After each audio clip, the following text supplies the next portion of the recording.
To play YouTube music or YouTube audio in your iPhone background, you have to open the Safari browser in your iPhone and then type youtube.com.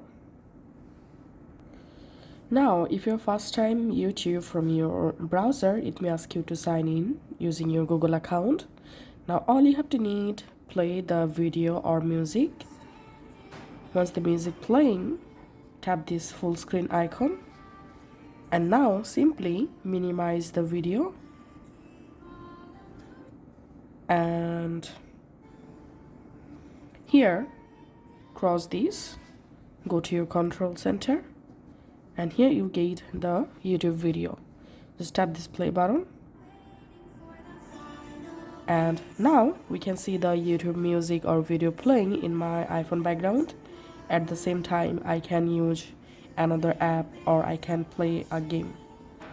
So that's how you can actually play YouTube in the background on iPhone.